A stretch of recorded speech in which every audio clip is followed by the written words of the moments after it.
Olá, boa tarde a todos. É um prazer ter-vos aqui connosco, tanto aos presentes como aqueles que já estão e já nos acompanham há algum tempo a partir de casa. Há histórias que começam com dúvidas, incertezas e algum receio do futuro. A de José Leite é uma delas. Nos corredores do Isla Gaia, ainda jovem e cheio de perguntas, procurava respostas. Não apenas para os exames, mas para a vida. Entre aulas de marketing e trabalhos de grupo, foi construindo algo maior do que um currículo, uma visão, um propósito. Em julho de 95, do século passado, como é óbvio, licenciou-se em Ciências Empresariais. Mal sabia que 2 meses antes já tinha dado o passo num percurso que levaria a cruzar os bastidores do setor bancário, a abrir hipermercados, a reinventar o retalho em aeroportos e centros comerciais e mais tarde a liderar grandes projetos e marcas como a FNAC e Media Market. Mas este episódio não é sobre cargos e conquistas, não pensem nisso. É sobre a vulnerabilidade. Pode ser força, como a diferença pode ser superpoder e como as raízes, mesmo quando humildes, podem dar origem a voos altos. Neste último episódio desta primeira temporada do Isla Talks, vamos estar com José Leite para olhar para trás com orgulho e para a frente com inspiração. Uma conversa sobre resiliência, ambição e sobre como o Isla, que como sabemos é mais do que uma escola, é o início de tudo. Senhoras e senhores, José Leite. Obrigada, José. Obrigado. Doutor Palco, Ok. é todo teu. Muito obrigado. Até já. E como não podia deixar de ser, em primeiro lugar, dirigir na pessoa da Salomé Viterbo o agradecimento por este convite para poder partilhar com vocês aquilo que é a minha jornada pessoal e o meu percurso profissional e que é ao mesmo tempo um sentimento de honra, mas também de uma elevada responsabilidade, tendo em conta a qualidade e a dimensão dos anteriores participantes e entrevistados e, portanto, espero estar à altura deste propósito do Isla Talks. E, portanto, o meu agradecimento sincero. Bom, e eu começaria introduzindo o meu tema, que trazia hoje para a partilha, precisamente com esta primeira frase, em que eu gostaria de realçar a palavra diferenciação. E isto porquê? Porque é apoiada nesta palavra que eu irei assentar a minha mensagem principal. Como todos nós sabemos, e como esta imagem também demonstra, todos nós hoje estamos e vivemos numa era digital, em que, de uma forma em anonimato ou através de avatares, como se costuma dizer, ou em nome próprio, todos nós somos expostos, todos nós somos escrutinados, todos nós somos rateados pelos nossos seguidores, pelos nossos amigos, pelos nossos anónimos também. Hoje isto é impossível não contornar, ou melhor, é impossível contornar este processo.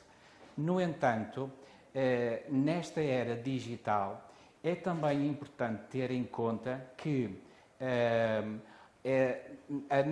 a forma como a sociedade encontrou na sua forma de se organizar e de se estruturar, formas que, quer no individual, quer no coletivo, nós somos como condicionados e homogeneizados, de forma a que seja mais difícil e às vezes até seja mesmo impeditivo que nós descobramos aquilo que são as nossas diferenças individuais e descobrir aquilo em que realmente são os nossos pontos fortes, os nossos dons, as nossas capacidades, aquilo que eu designo por superpoderes. E é neste contexto de homogeneização e de digitalização que muitas das vezes estas debilidades podem ser vividas e sentidas como um ponto fraco, uma debilidade interna e interior e que impede que efetivamente estes superpoderes se revelem pela sua diferença. E não poderia deixar também de referir nesta introdução que nos dias que vivemos, em que tanto se fala de inteligência emocional, é desta homogeneização que nós pretendemos criar a diferenciação. E é um pouco por aqui que eu gostaria de introduzir este tema e esta imagem. E, portanto, e o que é que efetivamente ao longo destes últimos 30 anos eu tenho feito e aqui que faço? Bom, na verdade, tal como a Salomé referiu, eu licenciei-me em Ciências Empresariais em julho de 95, portanto há 30 anos, no século passado. No entanto, no último ano, devido a uns protocolos que o ISLA tinha com algumas empresas, onde se incluíam alguns bancos, eu fiz parte do grupo dos alunos do último ano que passaram por um processo de seleção e recrutamento junto de alguns bancos, Caixa Geral de Depósitos, Banco Espírito Santo, e foi no Banco Espírito Santo onde eu acabei por ser integrado e acabei por, em março de 95, iniciar a minha carreira profissional como bancário. Primeiro como tesoureiro na agência de General Torres, que hoje já não existe, 3 meses mais tarde na agência da Avenida da República e 3 meses mais tarde na agência de Marco Canaveses. Este movimento já vai tornar-se um pouco mais percebido. Na verdade, em julho, mais ou menos de 95, eu respondi a um anúncio no JN, assim era na altura, porque não havia LinkedIn, nem havia internet, em que uma empresa chamada Grupo Auchan se propunha a criar a primeira equipa para lançar o Grupo Auchan em Portugal. Ora, como a grande maioria dos portugueses, e sobretudo aqui do Norte, eu também tenho família imigrante em França, e que eu os visitava no verão e conhecia esta marca. E, portanto, resolvi candidatar-me. Fui passando o processo de seleção e, na verdade, fiz parte das 35 pessoas que no dia 4 de setembro de 95 foi integrada neste grupo e portanto, abandonei a carreira bancária e decidi aceitar este desafio de ir para fora e estive um ano no Grupo Auchan a fazer a minha formação. Permitam-me só dizer que nunca mais me esqueço de um dos parágrafos da carta que recebi do correio a felicitar-me pela minha integração. Havia uma linha que dizia: recomendamos que leve roupa para a estância prolongada. E assim foi. Fomos para a França, um grupo de 36 pessoas, e onde fizemos a nossa formação para abrir o primeiro hipermercado do Grupo Auchan em Portugal, mais concretamente no Arrábida Shopping, que aconteceu efetivamente no dia 10 de outubro de 1996, mas não como o primeiro hipermercado da marca, mas sim como o 14º Jumbo. Isto porque, um mês antes da abertura, o Grupo Auchan adquiriu o Grupo Pão de Açúcar e, sendo uma insígnia que já existia no mercado desde 1974, com uma notoriedade junto dos consumidores, portanto, eu participei na abertura do 14º Jumbo com todo aquilo que pode ser e que possam imaginar do que é fazer uma fusão de cultura, de sistemas informáticos e de formas de trabalhar num mês e meio. Foi uma experiência que nunca esquecerei e, portanto, fiz a abertura como chefe de departamento de têxtil, bebé e criança. Só de reforçar, têxtil, bebé e criança. Mais à frente eu farei a ligação a este dado. Portanto, tive 2 anos como chefe de departamento de têxtil, bebé e criança, com uma equipa de cerca de 18 pessoas. 2 anos depois sou convidado para assumir o departamento de serviço ao cliente, portanto, a frente de loja do hipermercado. Recordo que na altura, em 97, 98, Este hipermercado era o maior hipermercado de Portugal. Ainda não tinha aberto o continente do Colombo, que hoje tem 18 mil metros quadrados, e este hipermercado tinha 14 mil metros quadrados em 2 andares. 81 caixas e uma estrutura de 200 pessoas, e, portanto, o desafio humano foi o principal chamamento que eu tive nesta nova função. E, portanto, estive mais 2 anos com essa função e depois, em 99, tive o convite para ir abrir o Jumbo de Aveiro, em 99, em outubro. Estava nesta função, estava neste grupo, com este objetivo de realmente fazer a minha carreira pela grande distribuição, e este não quando sou abordado por uma outra empresa, também multinacional de raiz francesa, que entrava em Portugal através de um concurso público para a operação de gestão de lojas nos aeroportos em Portugal. Ora, na altura o desafio foi imediato. Senti que aquilo fazia todo sentido no seguimento daquilo que era a minha carreira na área do retalho, grande distribuição, mas numa área muito mais especializada. E efetivamente avancei com o projeto e em abril do ano 2000 junto-me ao grupo Lagardère, que realmente é uma multinacional especializada em travel retail. Só um ponto importante, todos nós quando vamos apanhar um avião, vamos não para fazer compras. Nós vamos apanhar um avião ou por trabalho ou por lazer, mas by the way estão ali umas lojas. E portanto tudo isto de uma maneira muito, muito simplista torna o desafio do travel retail um desafio que dentro do retalho é muito especialista, é muito detalhista. Só para que tenham uma ideia, e isso está estudado, depois do pico de stress, que é passar pelo raio-x, depois que é passado o pico de stress, saber qual é que é a porta de embarque, há este período de tempo entre que efetivamente o passageiro, não cliente, sabe qual é a sua porta de embarque, até à efetiva entrada no avião. Este termo chama-se dwell time e que em Portugal neste momento está nos 23 minutos. Ora, é nestes 23 minutos que toda a área comercial do aeroporto tenta atrair os clientes para que o cliente compre. E, portanto, só este ponto para explicar, de uma forma muito resumida, qual é o desafio principal do travel retail. E, portanto, começamos com 5 lojas nos aeroportos de Lisboa, Porto e Faro, e, entretanto, houve a evolução e chegamos em 2007, data até onde eu estive como Country Manager, com 14 lojas e uma faturação à volta de 40 milhões de euros. Peço desculpa.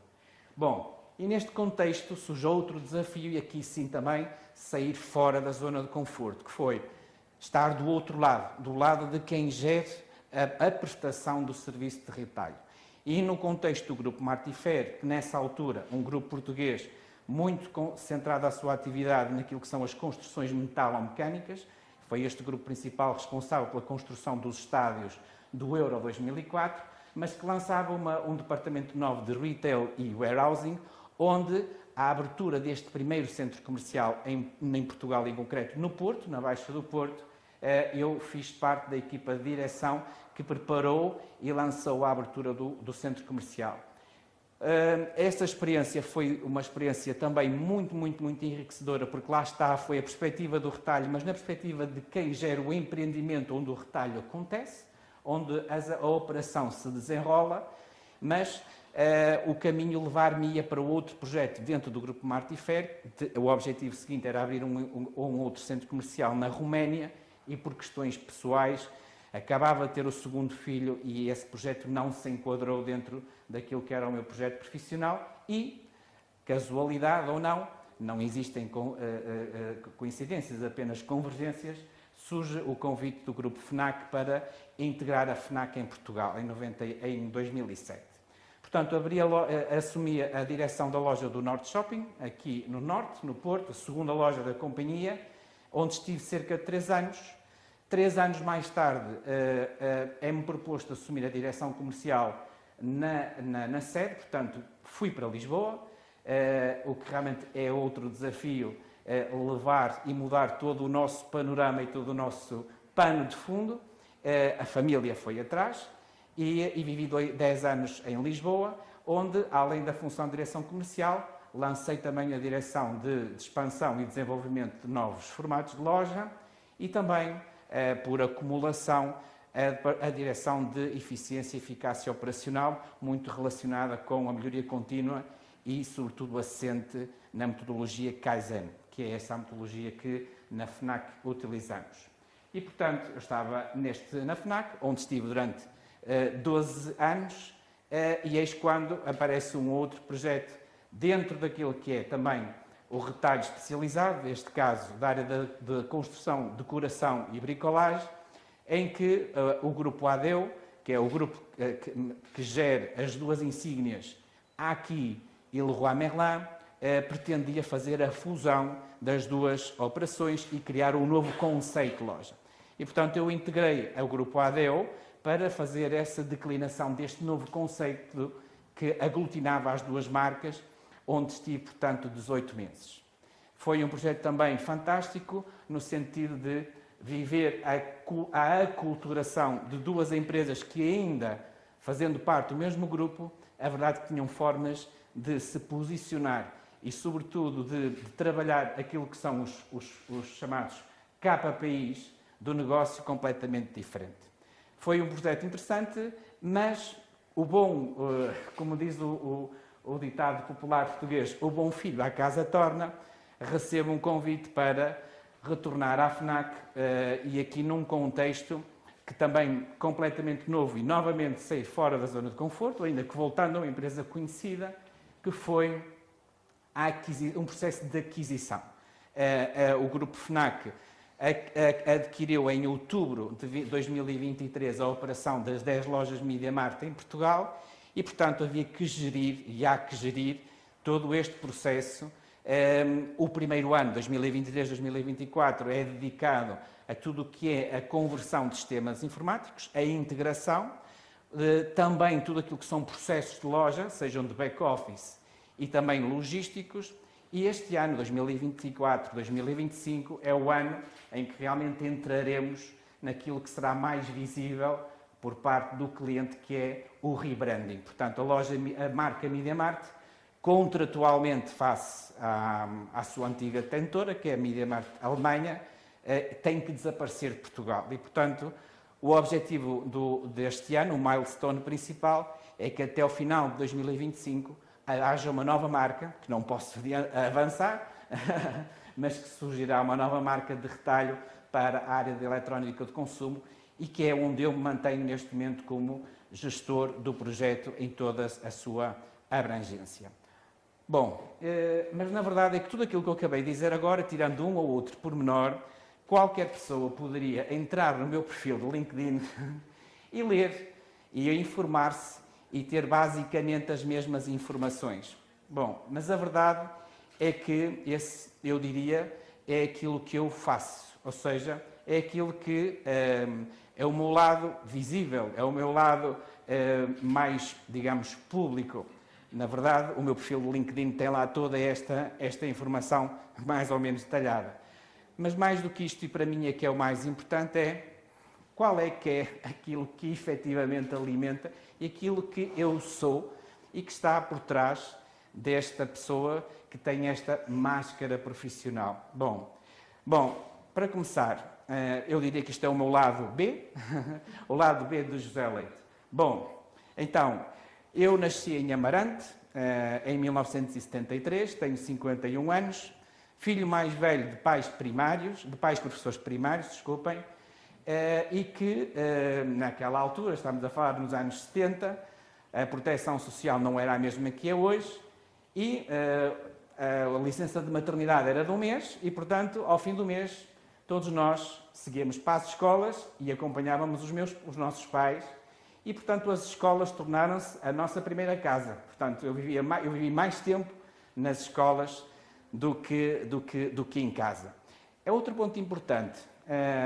Amarante, apesar de continuar a distar do Porto de 70 km e hoje estar a 45 minutos, em 1978 demorava-se 4 horas a chegar ao Porto. Portanto, para vir ao Porto era vir à grande cidade, era tirar o dia para vir ao Porto. Portanto, é neste contexto que José Leite conhece o Porto e se relaciona a partir daquela cidadezinha Amarante, cujo padroeiro é São Gonçalo, de quem eu sou extremamente devoto, sobretudo pela história que sozinho foi pelas terras do Médio Oriente, muito convicto das suas paixões e do seu compromisso com uma fé, e assim foi, e portanto sou padroeiro, sou fã deste meu padroeiro.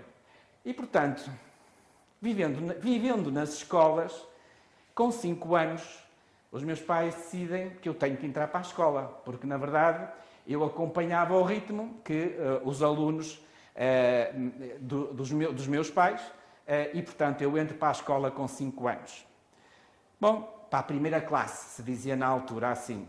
Com 5 anos, mais ou menos ali a meio do ano, é suposto as crianças, além de outros conteúdos pedagógicos, dominarem o conhecimento das cores. Bom, José Leite, nessa altura, veio-se a revelar como não sendo uma criança normal, porque via o mundo a preto e branco. Ou seja, a primeira debilidade de uma criança que tem esta característica é que esta criança não é normal. É assim que eu vejo o mundo. Eu vejo o mundo a preto e branco, com ligeiras matizes de cinzentos, mas eu não vejo as cores. Portanto, estamos em 1978. Portanto, a primeira debilidade é de que forma é que uma criança com 5 anos é confrontada com um diagnóstico de que não é conhecido na altura, corre 3 ou 4, na altura dizia-se psiquiatras, pediatras, e o diagnóstico lá vem. É realmente uma característica genética, há aqui uma questão que não é ultrapassável, não há nenhum distúrbio cerebral, apenas não consigo distinguir as cores. Mas, com 5 anos, tive que passar para esta fase de aprendizagem, que é observar aquilo que os outros meninos chamam de cor de vinho, de castanho, de cor azul céu. Portanto, isto passa a ser um exercício mental. E a aprendizagem é esta, dia a dia, por tentativa e erro, e olhando para o lado a ver se está a acertar com a cor certa. Portanto, aqui, com 5 anos, surge o primeiro desafio de me ser confrontado com uma debilidade, ou seja, com uma característica individual minha, muito própria, que não conhecia mais ninguém com estas características, e com 5 anos surgiu e dei a volta com uma aprendizagem. Bom, com 5 anos também, os meus pais decidem inscrever-me nos escoteiros, grupo agrupamento 448 Amarante. Ora, quando se inscreve, há lá um campo que fala do grupo sanguíneo. E, portanto, eu não tinha essa informação, mas a minha mãe dá a informação de que eu sou do grupo O negativo, ou seja, novo alerta. O grupo O negativo representa só 7% da humanidade, o que significa que eu tenho um sangue que só posso receber do meu sangue e sou dador universal. Portanto, eu, além de todos os outros meninos que usavam a sua camisa de escoteiro, com as insígnias, eu tinha mais uma que dizia O negativo, que tinha que explicar a toda a gente que aquilo tinha a ver com uma coisa esquisita que havia no meu sangue. Mas pronto, foi outro fator de diferenciação que ao longo de toda a minha vida eu tive que gerir. Até aos 18 anos. Esta fotografia é tirada com 18 anos, que foi o dia em que eu fui dar pela primeira vez sangue. Ou seja, eu tornei-me um dador de sangue porque eu estava sinalizado como sendo de sangue O negativo e, portanto, a partir daí passei a ser dador de sangue e que muitas vezes era requisitado mesmo antes dos tais meses que é suposto o corpo regenerar. Bom, mas é também com esta idade e já com esta aprendizagem da diferenciação que eu sou confrontado com uma pedagogia do escotismo que é, eu não sei se para aqui para o comum da audiência, o lema do escoteiro é sempre alerta para servir, ou seja, o servir, portanto, a comunidade, o outro, o estar disponível para que as características e as necessidades do outro eu as veja refletidas em mim e vice-versa. Bom, tudo aquilo fez sentido e eu fui escoteiro dos 5 aos 25 anos. Na verdade, nunca se deixa de ser escoteiro porque só se deixa de estar no ativo. Portanto, escoteiro foi outra das minhas características que realmente veio trazer esta integração de uma nova perspectiva, de um propósito que se começava a levantar. Bom, o outro surge quando, pelo percurso normal que a vida tem, sou casado e decidi ser pai. Portanto, sou pai também de dois rapazes e que, em 2000, na tomada da decisão de que vamos ser pais, eu sou confrontado com esta consciência. Mas se eu não sou muito bem o que sou, como é que eu vou educar dois seres que acabam de chegar? Bom, e aí houve um novo mergulhar dentro e chegar à conclusão de que, na verdade, enquanto pai, temos uma responsabilidade acrescida, é certo, mas na verdade nós somos seres com desenvolvimentos em termos cronológicos diferentes, mas se calhar somos mais nós que estamos para aprender do que para ensinar. E portanto, e sobretudo porque dos dois, o mais velho, o Martim, e por isso ele está ali realçado, ele é jogador de hóquei, aliás são os dois desde os 3 anos, mas é jogador de alto rendimento, é jogador da Seleção Nacional do Sub-23, o que enquanto pai ele leva um bocadinho a fasquia, porque, e para quem lida com atletas, tem e sobretudo em Portugal, tem esta consciência de que nunca é só sobre o atleta.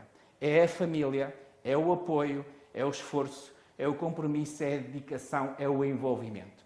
E, portanto, aqui abre-se um novo capítulo de José Leite pai, com uma consciência de que tem uma responsabilidade acrescida por dois seres que precisam de evoluir e ser bons cidadãos e ter valores para perpetuar aquilo que eu, enquanto ser, também defendo. Depois, e eu nesta senda, portanto, nesta senda de passar aquilo que realmente são os bons valores, sou parado pelo universo. Portanto, eu tenho sangue O negativo, já sabia, desde 1978, desde os 18 anos que sou doador de sangue, mas pronto, o universo decidiu confrontar-me com o facto de ser compatível para a dádiva de medula óssea. Ou seja, eu em 2011, e mais concretamente no dia 26 de setembro de 2011, eu sou o compatível número 63 em Portugal. Portanto, cumpria-se em mim aquilo que era uma consciência que já vinha atrás, que é o serviço ao outro. E aquilo corre-me nas veias, aquilo que realmente o outro, aquele que eu não conheço, precisa. E neste caso em concreto, a vida. E portanto, aqui há uma consciência que vem muito mais profunda, que é o que muitas vezes nós lemos nos livros, que é o amor universal e incondicional. Ou seja, se nós estivermos abertos e disponíveis, o universo trata de colocar à nossa frente aqueles que são os desafios para os quais nós estamos à nossa altura. E perdoa um bocadinho esta emoção, porque na verdade há um renascimento de uma pessoa quando isto acontece, porque na verdade é atribuir a vida a outra pessoa. Bom, 2011, e a partir daí, então, há a noção de que eu sou uma pessoa privilegiada, como outra qualquer, mas porque tenho a vida, porque vivo, mas que teve a possibilidade de contribuir para a extensão da vida de outra pessoa.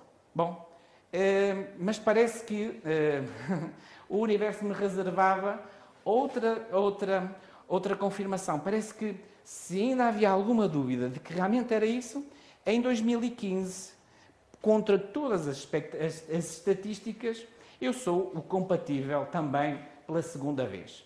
E, portanto, no dia 6 de outubro, eu volto a ser compatível e sou o único português que deu medula óssea por 2 vezes. Como diz uma das enfermeiras do IPO, eu tenho um T2 do outro lado.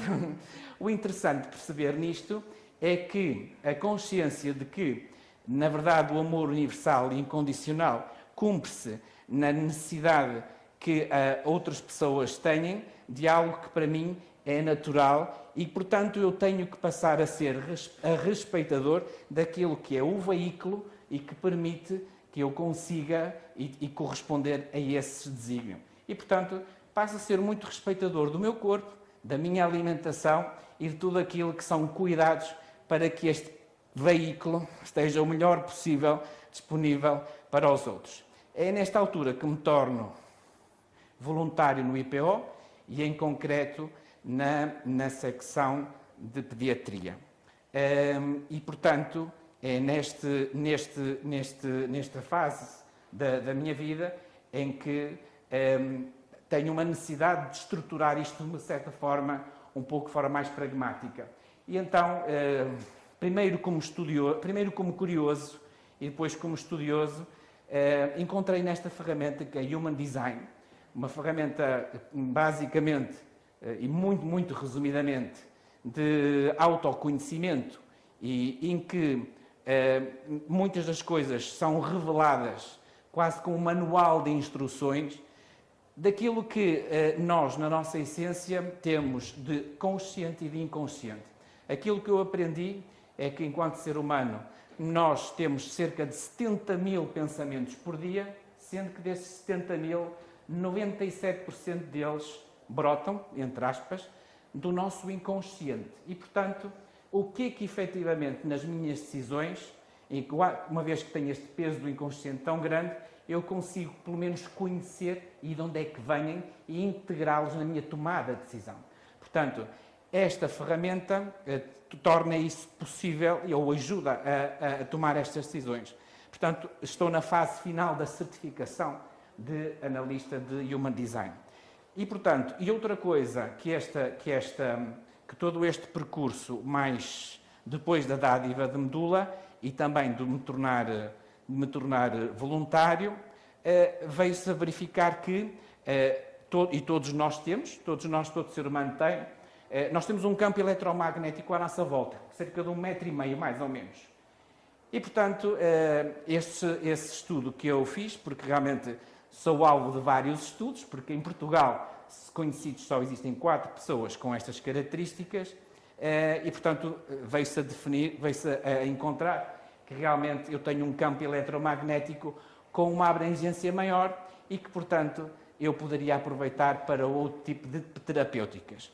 Sendo que o Reiki hoje é considerado já pela OMS, pela Organização Mundial de Saúde, como uma terapêutica que, ainda que não seja curativa, é paliativa e ajuda a doentes de doenças crónicas, nomeadamente o cancro. Bom, isto não está escrito em lado nenhum, portanto, isto é aquilo que dá a roupa e que reveste tudo aquilo que é o que eu faço. Bom, e aqui vem a segunda parte.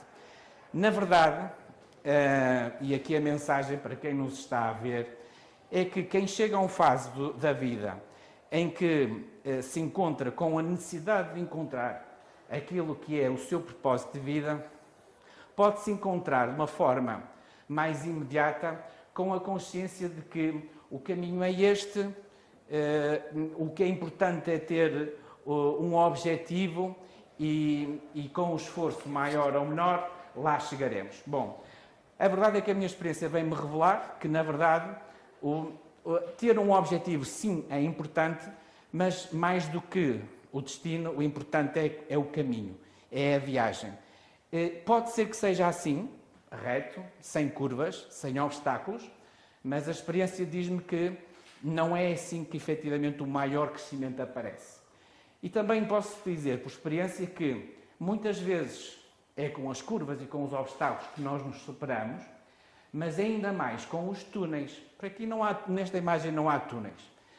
Os túneis têm o aspecto muito interessante de que nós sabemos que é um túnel, que entramos em determinado sítio, mas não sabemos onde saímos.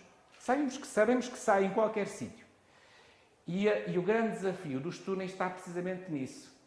É confiar, é mais do que identificar o túnel, é confiar e realmente arriscar e avançar. Porque a experiência obtida nessa experiência, e passo a expressão, ela é tanto maior quanto menor for a expectativa. Se a aprendizagem tiver que vir, ela vai vir, pode ser de uma maneira mais agradável ou menos agradável. Mas a verdade é que do outro lado do túnel nós sairemos mais ricos enquanto experiência, para que em determinado momento, mais à frente, certamente essa experiência terá sido aproveitada. Obviamente que neste confiar e neste arriscar, vem ao de cima algo que todos nós temos, que são os nossos medos. Na verdade, os nossos medos é a coagulação da nossa vulnerabilidade. Esta frase é minha. Os medos são a coagulação da nossa vulnerabilidade no sentido em que a nossa mente consegue ler, e isto não é meu, mas conseguimos, digamos, estratificá-los ou arrumar os medos de diferentes origens, uma origem mais intuitiva, outra mais mental, outra mais mental, mas a verdade é que os medos são realmente a revelação, em primeiro lugar, da nossa inteligência, porque se nós não tivéssemos medos, nós íamos por este mundo fora a fazer tudo aquilo que entendêssemos e nunca havia balizagem, e a probabilidade da coisa correr mal seria grande. Obviamente que haveria uma maior experiência, eventualmente com mais dor, mas os medos dão-nos essa baliza. Por outro lado, também há aquela para mim, que é uma máxima, que é o ter medo não é... O ser corajoso não é não ter medo. O ser corajoso é fazer apesar do medo. Agora, o desafio aqui é perceber de onde é que vem e como é que nós, de onde é que vem esse medo, se ele é mais intuitivo, se ele é mais mental ou se ele é mais emocional, para conseguirmos lidar com ele da melhor forma. Não é esse o objetivo, eu poderia estar aqui muito tempo a falar sobre esta forma, mas só para quem nos está a ouvir que ter medos é normal, ter medos é bom e ter medos traz-nos esta noção de que algo em nós teremos que ativar, porque ele vem de algum sítio. Pode vir mais de algo de instinto de sobrevivência, pode vir mais de uma inspiração ou pode vir mais de uma emoção que nós não conseguimos explicar. E sobretudo esta geração nova, vocês que estão cá na geração seguinte, têm este desígnio, porque nunca como hoje soube falar em doenças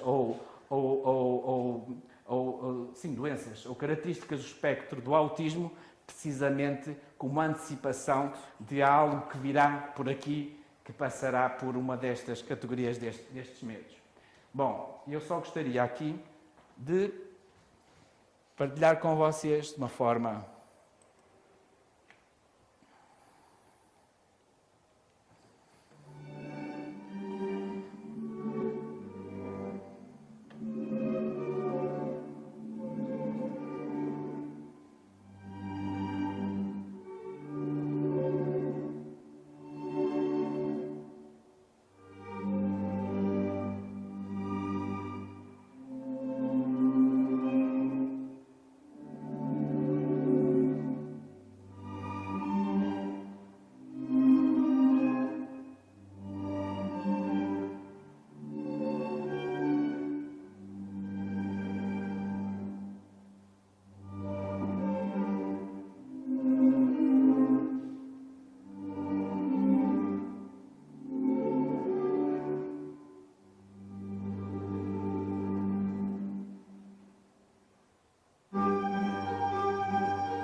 o filme contempla todas as 3 principais categorias de receios, de medos. Há ali o resumo de todos eles, mas o filme o que pretende transmitir é que a maior parte dos nossos medos, na verdade, resultam de uma leitura mental de algo que é natural e que nos faz parte da natureza mundana do nosso corpo e que estão cá para nos ajudar a contornar e a evitar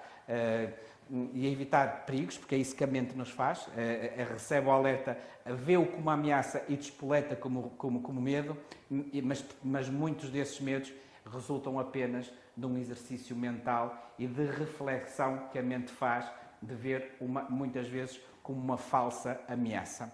E, portanto, é a mensagem que eu queria partilhar. Para terminar, outra questão que, a seguir aos medos, vem esta questão de que todos estamos predestinados, ou todos nós estamos, não é predestinados, estamos condicionados e somos homogeneizados para o sucesso. Ora bem, o sucesso é algo que é completamente subjetivo, dependendo do projeto e da pessoa que estamos a falar. E, portanto, independentemente daquilo que seja o que represente o sucesso, ele será sempre diferente de acordo com o plano em que nos estamos a referir e da pessoa que nos estamos a referir. Se é num plano mais pessoal, se é num plano profissional, se é num plano académico ou até num plano espiritual. Portanto, há aqui uma definição que me parece a mais simples, que é a questão de alcançar de forma equilibrada objetivos que para a pessoa têm este significado e que pressupõem uma satisfação e uma realização.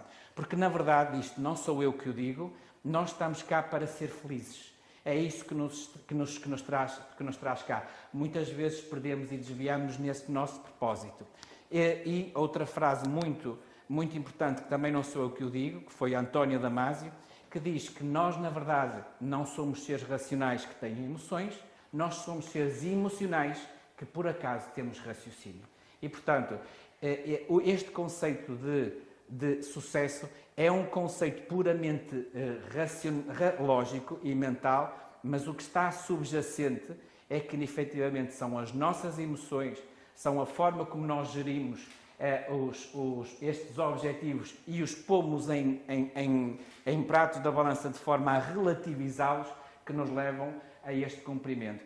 E é muito mais de dentro para fora do que fora para dentro. Esta é outra aprendizagem que a minha experiência me tem vindo a revelar. Aquilo que cria a noção do sucesso e que cria a verdadeira motivação, e quando digo verdadeira motivação, é quando ela é, como dizem os anglo-saxónicos, quando ela é gut feeling, ela efetivamente materializa-se como sucesso. E, portanto, é muito mais de dentro para fora do que fora para dentro.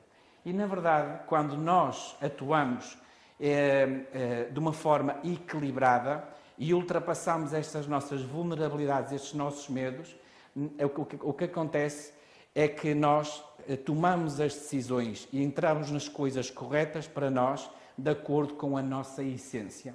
E esta é a mensagem final que eu iria dizer. A essência deve ser aquilo que deve liderar e deve ser a luz que vai à frente, o alinhamento com esta nossa essência, que é um misto entre consciente e muito de inconsciente, mas que muitas vezes pode ter uma doença que também é uma frase minha, que é o glaucoma. Na verdade, o glaucoma é a principal doença da humanidade. A falta de visão clara. A nossa essência e cada um de nós alinhados com a nossa essência, tomaremos certamente decisões alinhadas com aquilo que é o melhor para nós. E outra mensagem para terminar. Na verdade, a perfeição não existe. E esta frase não é minha, é de Uri Ellinger, que diz que o perfeito está acabado, só o imperfeito é que tem futuro. Portanto, este trabalho, e aqui falo no presente e em concreto para mim, nunca estará terminado, ele estará sempre em construção.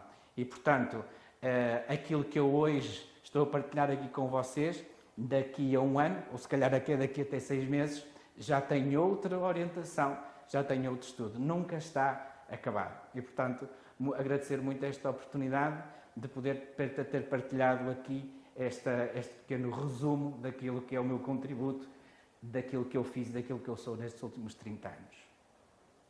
Obrigada, José. Espetacular. Acho que uma salva de palmas, sem dúvida alguma. Muito obrigada. Acho que não podíamos acabar da melhor maneira. Muito grata pela tua simplicidade, pela tua humildade e por teres partilhado que, efetivamente, nada se consegue se primeiro não trabalharmos em nós e depois passarmos para os outros. E assim, chegamos ao fim deste episódio e, curiosamente, ao fim da primeira temporada do Isla Talks. Confesso que partilhar esta ideia com a direção aqui há um ano atrás, ninguém imaginava o que isto iria acontecer. A minha ideia junto da direção do Isla, a minha proposta era muito simples. Professor, precisamos de mostrar workshops aos alunos com profissionais de corpo e alma que mostrem o que é viver no terreno aquilo tudo que nós aprendemos. Estou certa que os alunos se irão interessar por nós. Mas, tal e qual aqui como o José, a vida dá daquelas voltas boas e ele virou-se para mim e para a professora Mónica e disse-me: por que não um podcast? E é típico meu isto, se há coisa que eu gosto é de um bom desafio. Vamos a isso? Ai, meu Deus, se vocês soubessem no que eu me vi meter, eu nunca tinha feito uma coisa destas. Foram muitas horas de preparação, chamadas com cada um dos convidados, e-mails, reuniões, decisões de última hora e um sem fim de detalhes, mas valeu a pena.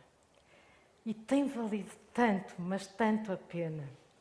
Tivemos connosco a Joana, que nos ensinou a ser CEOs das nossas próprias carreiras. Tivemos o chefe Nuno Miguel, com quem falamos de liderança e gestão de equipas.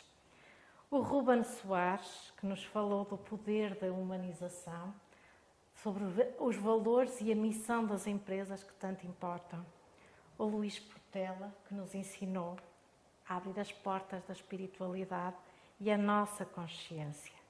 A nossa querida Natasha, que nos mostrou os seus vinhos cheios de história e de alma. A Marta Araújo, que nos mostrou que, afinal, os museus também podem ser não museus. Ao Gonçalo Gilmata, com as suas dicas práticas de trabalharmos a coisa mais preciosa que temos, que é o nosso tempo. À Karina Meireles, professora desta casa, que nos desmistificou o mundo financeiro com clareza e paixão.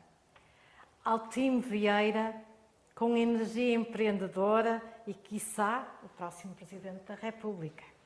E hoje, o nosso querido amigo José Leite, que encerra esta jornada com a sua história de resiliência, visão e autenticidade. Muito obrigada mais uma vez. Mas, meus caros, nada disto era possível sem ter gente comigo nos bastidores. E podem nunca ter aparecido à frente deste ecrã, mas em cada momento de dúvida e entusiasmo, desculpem, a emoção, devo muito à professora Mónica, que me aturou com 1001 questões. Se já tinha publicado, se a sala estava pronta, se precisava de alguma coisa. Obrigada ao Ricardo, que lê a alma das pessoas, que eu nem sabia que podia existir alguém que conseguisse ler tão bem. Obrigada, Ricardo. A minha irmã Sara, que sempre esteve lá, e cá e em todo lado, que presenciou cada um destes momentos, que nos deu as suas iguarias e com carinho, desculpem, e com presença, muito bem. E claro, ao Isla. Atenção, o Isla não é só faculdade, É casa, é família, é carinho e é colo. O lugar onde tudo começa e onde sempre queremos voltar. A vocês, o público que nos segue regularmente, os de sempre, os que nos vieram uma vez mais e que nos ouviram em silêncio ou que participaram ativamente, a minha gratidão imensa. Levo-vos convosco no coração. Ai, meu Deus, desculpem, que isto ainda é feito de uma bela sinusite. Isto parece os Grammys, portanto... Ainda não há música. Ainda não há música. Foram momentos únicos, meus caros. Verdadeiros e indescritíveis. Fechamos a temporada com um sorriso e com promessa de voltar. Vocês não se lembram de mim assim tão fácil. Quando a partilha é genuína, dizia alguém, o impacto é eterno. Obrigada por estarem desse lado. Um beijinho muito grande para todos vocês. Obrigada a todos uma vez mais e até breve. Bem-ajam.